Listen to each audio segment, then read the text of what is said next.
everybody, it's Richard again here from Electric Classic Cars, and on this week's episode it's all about the glorious Jensen Interceptor. This is a Mark III, and there's been a lot of love for this in previous episodes where people have seen it in the background, and a lot of people saying in the comments, oh, please do an episode or a series on that build. Well, we're here for you guys at the end of the day, so this is the first episode of the Jensen Interceptor build, and as you'd expect, stage one, drop the dirty smelly stuff out.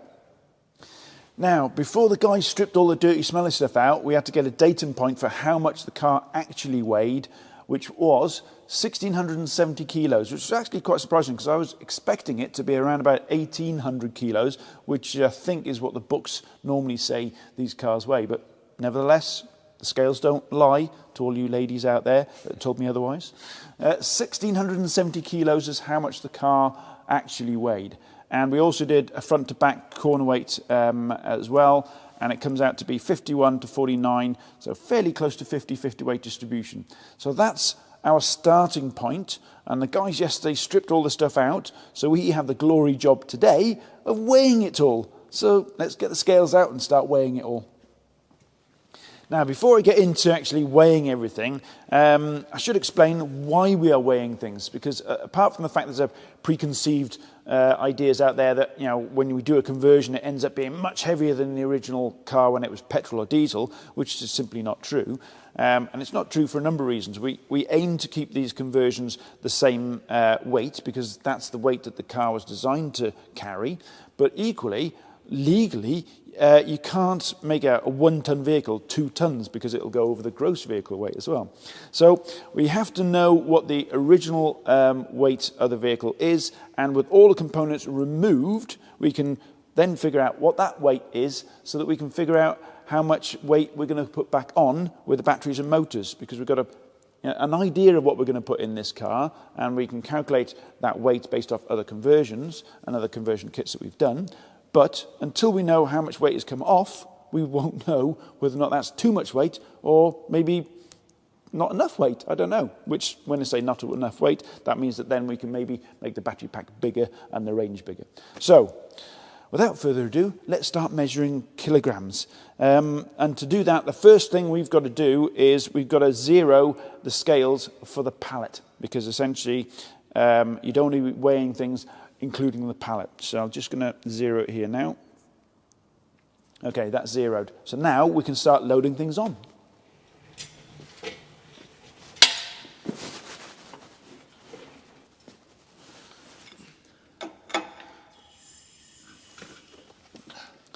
Now we've got it on the pallet. It was definitely a heavy old lump because I could feel that on the engine hoist.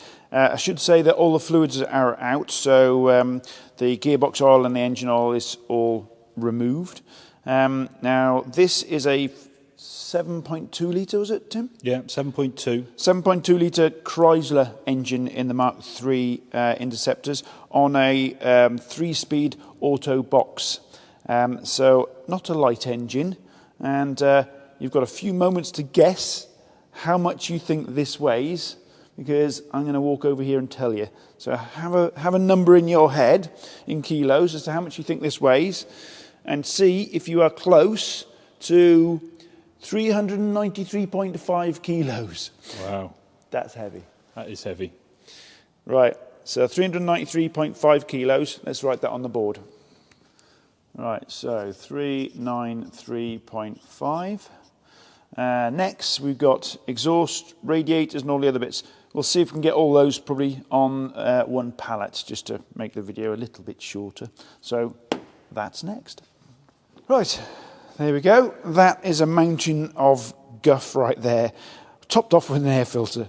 So what have we got? We got the exhaust, we've got the fuel tank, loads of pipe work, 12-volt battery, and you're probably wondering why you're weighing a 12-volt battery. Well, we don't need a big, massive 12-volt battery because we're not cranking over an engine to start it. So the 12-volt battery that goes on the electric conversion is literally half a kilo, and it's just there literally to run things like windscreen wipers and lights and closer contactors when you're firing it up. So that's why the big heavy lead acid 12-volt batteries on there.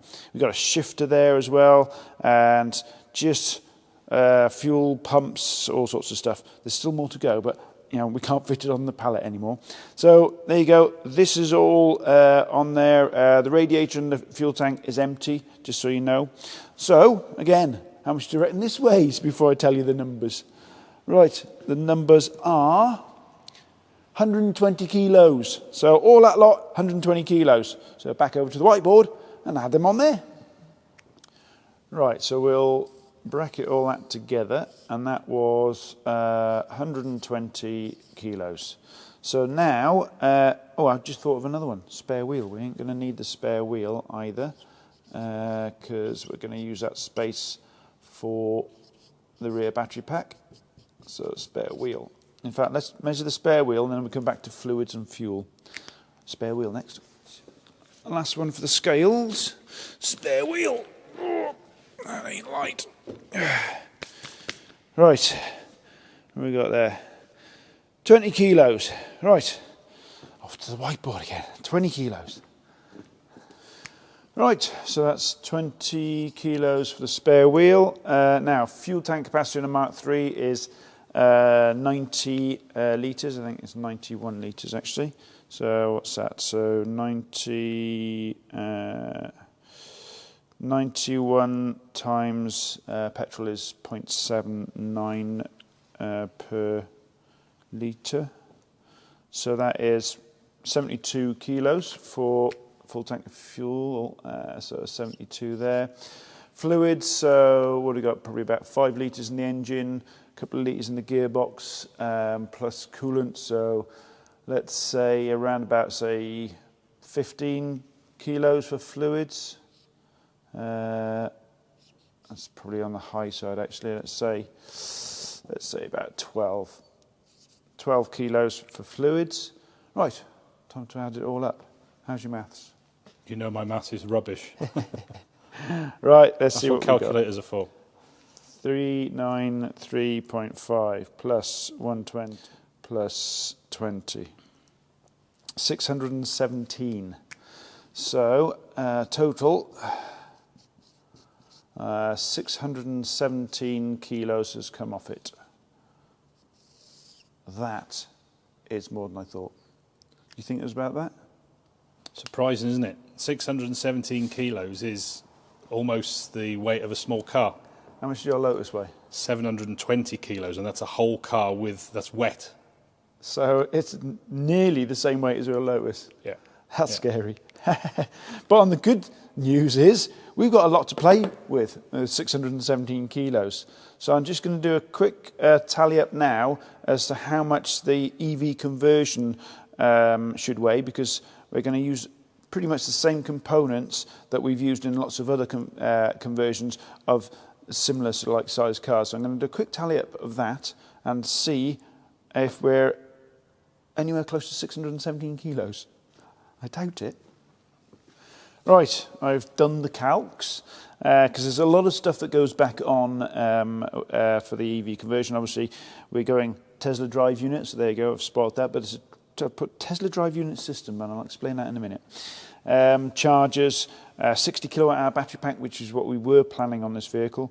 Battery boxes, cables, pumps, aircon units, coolant systems. There's a whole raft of things that is planned to go on the Jensen, and we know exactly how much that all weighs, because that's exactly the same essentially as the components we put on a lot of other cars.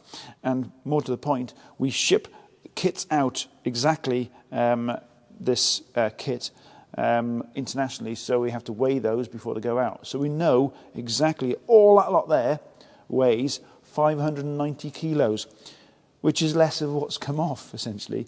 That means we have the capacity to go up a little bit more on the battery pack. So we may go up to, I don't know, 70, 75 kilowatt hours on the battery pack.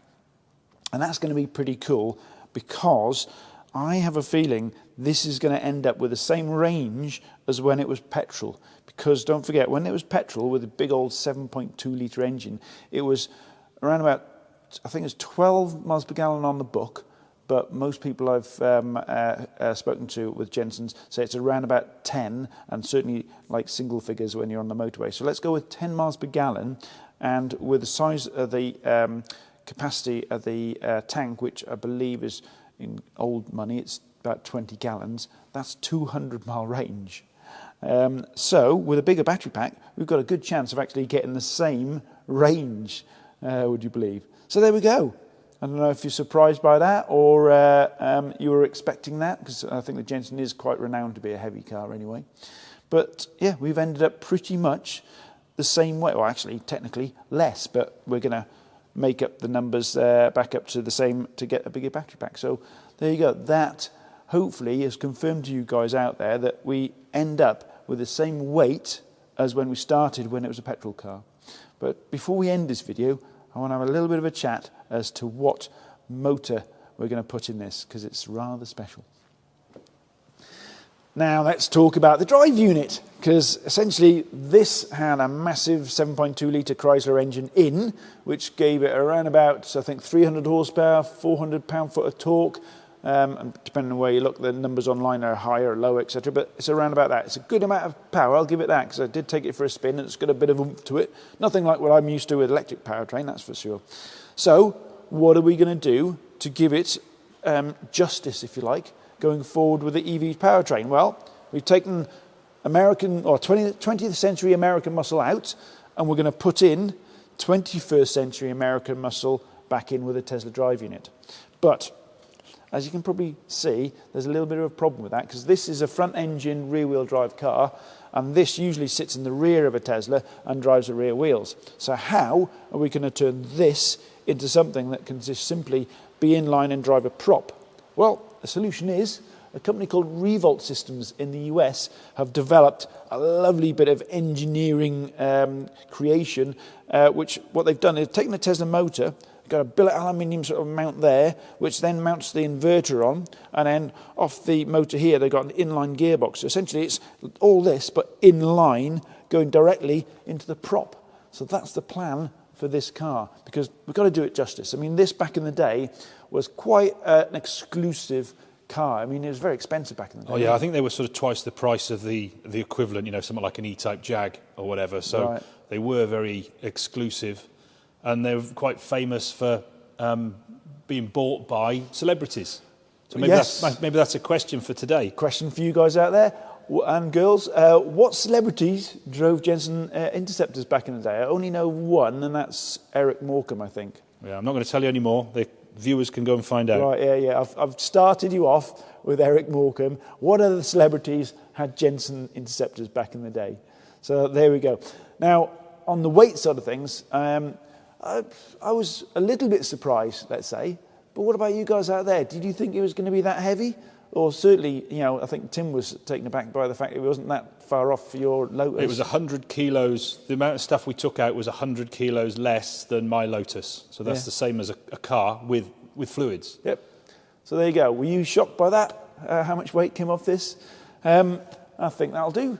So stay tuned. Subscribe to the channel, because we're going to be doing a series on this build as well. And hope you enjoyed this episode, and we'll see you on the next one.